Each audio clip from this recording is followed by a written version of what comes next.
1-2. Swinging a drive toward right center. Back goes Robert. Back near the stands. That ball is gone. A game-winning home run for Chris Morel. Can you believe it? Listen to this crowd. Welcome back to the Brother of the Cubs podcast. I'm your little brother, Zach, and that's my big brother, John. We are your brothers. We are your baseball-watching brothers who love everything about the Chicago Cubs baseball team. If you enjoyed the Cubs, hit the subscribe button, turn on the notifications. Give us a holler every week as we dive into the most try-hard team in all of Major League Baseball. We'd like to thank all of our subscribers for tuning in, checking us out every week. And we like to start every episode with a playful question for all of our subscribers. Today, Zach, I ask you, do you have a Cubs player you would love to interview if given the chance?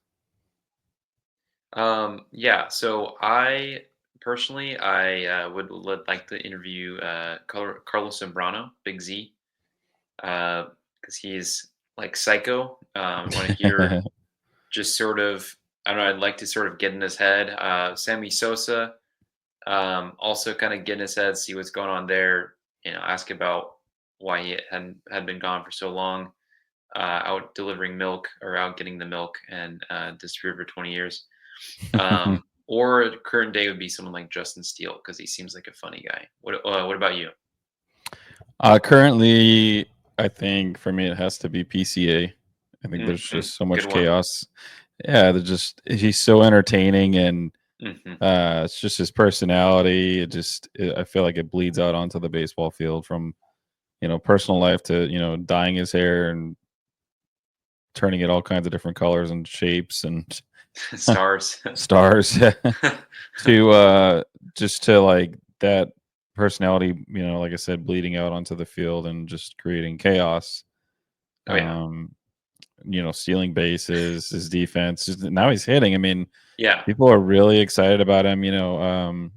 Was it Heyman? I think Heyman was tweeting about him the other day, and so just kind of someone to watch for this year. And I'm really curious to see like if he's kind of fixed those holes in his swings a little bit. And so he's one I'm really looking.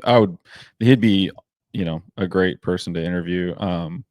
All time, I love Sammy Sosa. Just growing up watching him on WGN. He's honestly him or Aramis Ramirez. To me, that'd be a good interview. So. Oh yeah, I had trouble picking an all-time one. It was a tough. You put that question on, it was a tough one to answer because I picked like 5 guys. I think at first, I narrowed it down to 3. Yeah. So, I mean, for Sosa, I'd want to hear kind of maybe a little bit, if he could, about what he told Vidal Brujan and just like some hitting tips, just maybe not just to him, but just to other people. Like what are some bits of advice that that you've given them, and so maybe I can apply that to my teaching career. Well, he's just an all-time great hitter, so of course he's got great advice. Yeah. So we've got a few small bits and pieces of news as we head into the Tokyo Series. This podcast is officially serving as your Tokyo Series preview. The Cubs play the Los Angeles Dodgers, which are considered 2 Cubs home games in Tokyo, the Tokyo Dome in Japan. And they play them on the 18th and 19th of this month, right around the corner. Also from March Madness, kind of around the same time. That's going to be a really fun week for sports. It's going to be on very early in the morning. I will probably not be able to watch very much of it as I will have to drive to work. And maybe I'll get up a little early and catch a little bit of it. So we got some news that Vidal Brujan and Gage Workman have made the team. On the bench, I guess we don't know yet if Matt Shaw has made the team. We should find out soon on that. And if he does make the team, obviously we know Nico is out most likely. And clearly, Brujan and Workman are going to be figuring into not only the Tokyo Series, but for opening day, the IRL, the real opening day, and the domestic side in terms of when the rosters really have to be finalized for many weeks. You're going to see guys like Brujan and Workman competing for the final bench spot. Brujan has had a good spring so far. Workman has an amazing spring. John, any indication of as we get into like the regular opening day, who you might want getting that final bench spot? I like Gage Workman. I think that's probably the obvious answer here. As you're in your show notes, you have 3 home runs, 13 RBI, over 1,000 OPS, 1,200, 1.222 OPS to be specific. You also have 3 steals here. Is that correct? Mm-hmm. 3 steals and 32 at bats. That's a lot. That's a Yeah. lot of impact on the game. Really solid defense. I think he's the better all-around player. Brujan, I love his speed, and I love his enthusiasm and excitement that he brings to the team. You have, was it 4 steals here and 30 at bats? So I mean, he could possibly be a late season addition to the team, What do you mean by late season? like September maybe. How would they do that if doesn't make the team? He's out of options. I guess you're saying if he accepts an assignment to AAA or something? Oh, that's right. I forgot he and Mervis were both out of options. I remember that in the trade now. Yeah, out of options Yeah. trade. Yeah. Well, then I guess that's it for him. I mean, He sucks. Thank you. Thank you for a memorable spring. Yeah, and potentially 1 or 2 games in Tokyo. I think I mean, Zach, what do you think? I mean, I like I said, I mean, yeah, thank you for a great spring, Vidal Brujan. But I think Gage Workman has just I think he's put in a little bit more of an impressive resume, albeit a short sample size. I do like that Vidal Brujan is a switch hitter, and so I like that capability. And again, his speed, but I think Gage Workman overall is just a better player. Yeah, it's really tough right now to differentiate the two. Brujan is faster and he plays Right. slightly more positions. Workman can play third. He's also been able to play shortstop in the minors.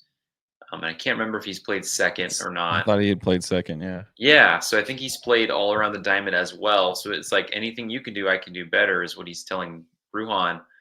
He was at 4 steals. Workman was at 2. Workman's like, let me get a 3rd steal. What competitive advantage do you have over me? 13 RBIs he's like among the leaders in spring in terms of like OPS and RBIs and stuff like that. So he's having a ridiculous spring. I think if the Cubs could find a way to, I don't know, get Brujan to accept some kind of opt-out date or a outright assignment to Iowa, or if they could find a way to, I heard they could send something to the Tigers in a trade to keep Workman and be able to option him, like revert him back into like a minor league player, which is super weird. All the rules that happen, but something like that, there's got to be a way to preserve both these guys in the roster if they could. I mean, that would be great, Yeah. Yeah, I mean, I was just looking at the box today from the Guardians and the Cubs. So Gage Workman was, I think, there we go, the Cubs. 2 for 3. So he was 2 for 3 with an RBI. So I mean, yeah. And then Vidal Brujan was 0 for 3. So that just further proves my point. Yeah. In one game. Definitely, Brujan only has a few RBIs. He's been playing a lot of at bats, so he's not been coming up clutch. And if you look at Brujan's like career OPS, he's been sitting, in the major leagues in like the 500 to 600 OPS range. So clearly not hitting at the major league level. That's gonna ding him as well, I would say. Yeah. Yeah. For me, just better overall player in Gage Workman. So. Yeah. So I don't know. The other questions. I mean, we came into this a couple days ago with a few questions. I think the taxi squad sort of solidified where some of these roster spots will go. We know if Shaw does make the team for Tokyo, then the roster's pretty much set. If he doesn't, there might be an extra spot. We learned recently the Cubs could put their 3 through 5 starters on the taxi squad, just so they don't have to pitch starter innings. In Tokyo as emergency, they might keep Reese McGuire as a 3rd catcher, and possibly Kevin Alcantara or maybe Nico Horner as a taxi squad guy. We're not sure yet. Although I bet they'll want to put Nico into the fold for minor league games to get more reps. So the next question we really have for either Tokyo or for the start of the regular opening day would be who is going to kind of make that last bullpen spot up.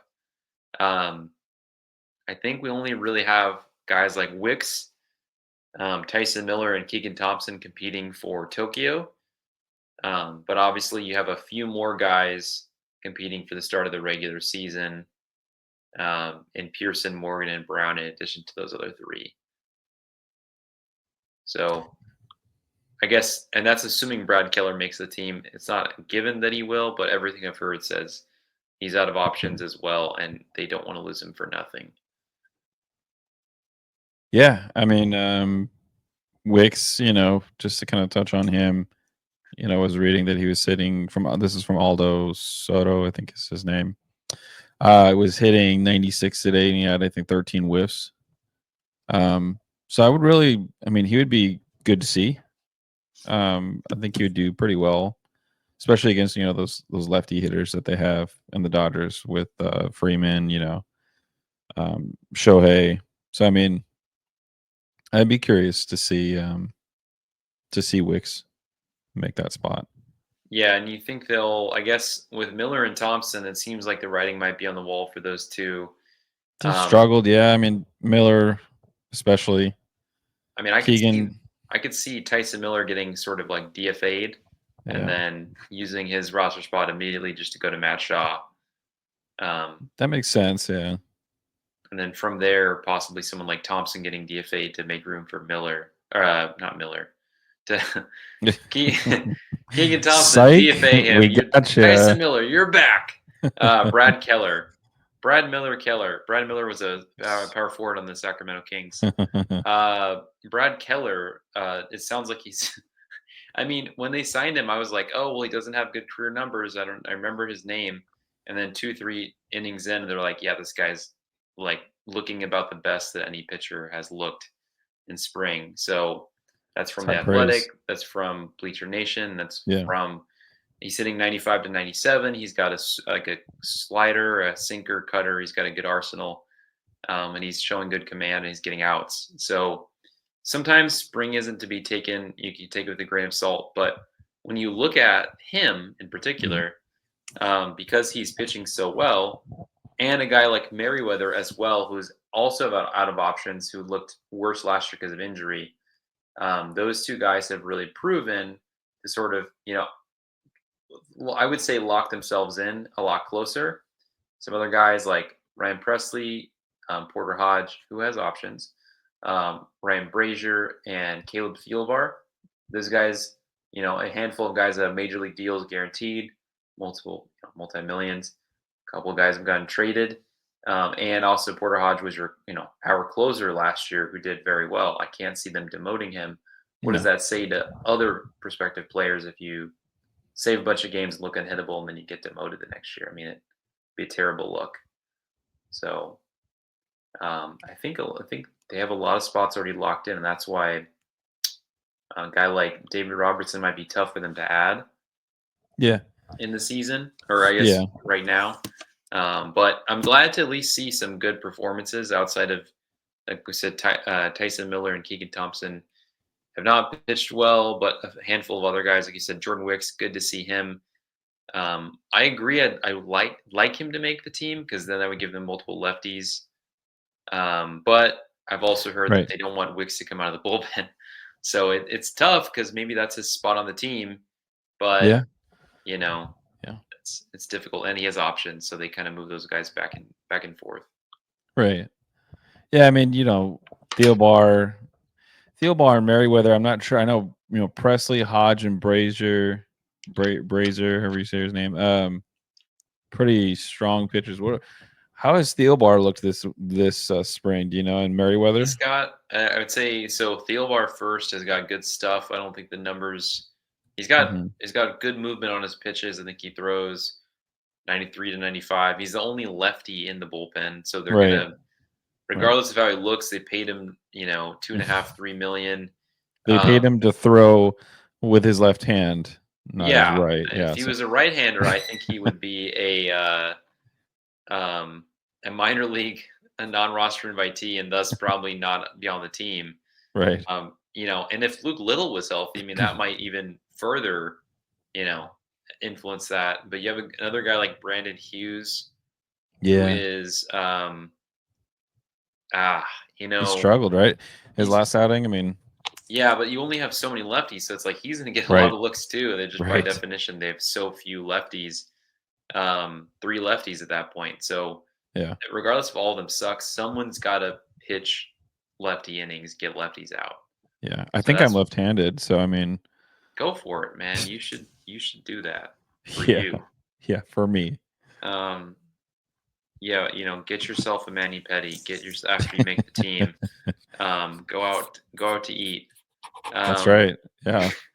I earned a spot on the team by being left-handed and having a 6 ERA. Uh, Yeah. I would say like all 3 guys have good sweeper sliders, a good breaking ball pitches. Have shown good movement on their fastball, have been able to get lefties out. Luke Little is unique in that he hides the ball really well. It's just Yeah. hoping he can get healthy. I mean, or Right. stay healthy. I think he's close to pitching. I think Rich, we had him on last episode. Trusted, good friend of the show. Rich had said that. I think he said that he is close to appearing in games and stuff like that. I thought he got pictures of him on Twitter. So that would be really cool to see him even at the tail end of spring training and then start off in Iowa and then get called up real fast if there's any injuries. Um, and the command too. There's a few guys in the bullpen we've talked about command in the bullpen, and that's where it can really fall off quickly for a guy. I'm trying to think who else besides Little and Palencia, but those Well, guys usually Merryweather, I was curious, about him and how he's rebounded from, last year. I'm he's just trying looked to find good. like the velo on him. 96 to 98 is what I've been hearing from Okay. Arizona Phil, That's also good. on Twitter. So Yeah. he also has looked good, and that's why I say I think he's cemented a spot because he's been getting the whiffs, been getting strikeouts and stuff like that, Yeah. and that's where he's got to be. He can't be walking guys and looking like a 4 ERA pitcher or something. They don't have the room for him at Right. that point. So he's got to be what he was in 2023. Right. So I mean, we've got a pretty pared down roster already. It seems like on March 10th. Feels pretty soon to have these things. Already situated. Yeah, You so kind we of have. have to, I guess, with Oh 2 yeah, regular season games. I mean, yeah. You definitely do. Jankowski. I know we talked about him as a potential bench guy, but he and Greg Allen got moved down, and Nicky Lopez actually. I was guessing he would make the final spot if there was another injury, but it sounds like the guys that could be added to the 40-man would be Shaw and Keller, and they're not even going to mess around with Lopez, Jankowski, or Allen. yeah, I mean, that sounds about right. I mean, I think a lot of people really want to see Shaw, hit the big leagues already, and Yeah, and like you said, I mean, a lot of people are talking about Keller, and so he seems to have pitched really well this spring. So, yeah, that tracks. So, well, we don't have any other notes about Tokyo because we will start talking about our personal lives now. let me just tell you about pizza and how good it is. Zach got a new job. I did, but more importantly, there are no other starters besides Imanaga announced for the Tokyo series. So all we have is Imanaga and possibly Yamamoto. Well, he will start a game, just we don't know which of the two. And then it sounds like Steele is going to start game 2, but it hasn't been put on the board yet. So at this point, we just have a general feeling that's who it will be. We don't know who will start the second game for the Dodgers. We just know that Tyone, Boyd, and Ray were reported as like potentially taxi squad guys. So you have your 2 starters on the Cubs side, and That's all we. I mean, that's all we really. We're not going to report on the Dodgers, right? This isn't a Dodgers podcast. No, They're thank good. God. They're healthy. They're going to be really good and score a bunch of runs. And Right. I guess to close us out here, do you have any We- predictions on how this 2-game series will go for the Cubs? Yeah. When I was reading the show notes, I kind of thought about that a little bit, and just I do want to see some positives from Shaw for sure.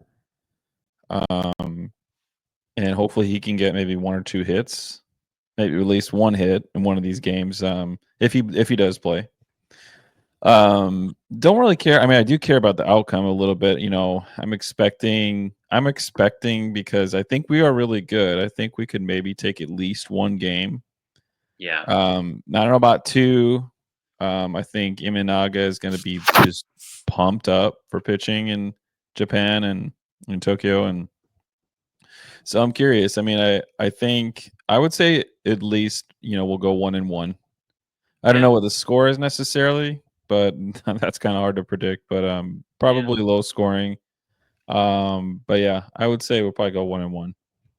What do you think? I might also predict low scoring due to both teams have decent pitching and the hitters are usually behind the pitching early Right. in like spring training. Yeah. We saw Tucker had just hit his first home run, like 20 at bats in. Right, yeah. He drew a ton of walks, but yeah, hit a lot of fly balls. If you look at the guys that are locked in, a lot of it are like prospects or guys on the fringes or things like that. Right. Not a lot of like everyday players are locked in. I'm going to guess 1-1. If you look at like double headers, even a lot of those, the statistical average of double headers, the score the record is 1-1. Yeah. So not that this is a double header, but I'd be happy with that. Even even if we went 0-2, I wouldn't be super bummed because it is the Dodgers and they have the resources and just get 2 really hard games out of your schedule done with. Right. Yeah, that's true. And then that kind of makes it easier on your schedule later on in the year and a little bit. But I think to go 1-1, I think would be the most idealistic goal. Pie in the sky is obviously 2-0 with Shaw homering in each of those games, but and PCA getting an inside the park home run. PCA has 3 home runs already? Yeah. He had a grand slam the other day, and I mean, he's just impressive. Like I said, I mean, I definitely love to interview him one day, and some kind of a dream job. But I think those two really, PCA and Shaw, if they both do, okay, I'd be happy with it. Even if we went 0-2, as long as we're seeing some results from Shaw and PCA, I mean, I think I'd be, pretty ecstatic. So yeah. I don't think I'm going to catch the games necessarily. I don't know. I think they're on pretty early. 3 a.m. for you. It's 3 a.m. Yeah, so I might catch not the end of it. But yeah. I mean, I may even only catch like 15-20 minutes of it. Yeah, I'd love to watch it if I could. It doesn't work with like anyone's schedule. It's for the Japanese. We'll say that it is not for the Americans. Yes. So, or they could have chosen a different time, possibly. Yeah. I don't know. Have it in the morning over there so that it's night here. I don't know, but that's about that's about the best we can do. Like you said, is 1-1. So yeah, if they do that, they'll be fine. Yeah. Well, that's all the time we have for today. Thanks for joining us here on the Brotherly Cubs podcast. Hit that subscribe button, turn on the notifications, or join the conversation with us on Twitter at Brotherly Cubs or Spotify and Apple Podcasts. I'm your big brother, John, and that's my little brother, Zach. And we will see you next week. Until next time, thanks for tuning in to the pod, and we will catch you later. Arigato. Domo arigato. Listen to this crowd.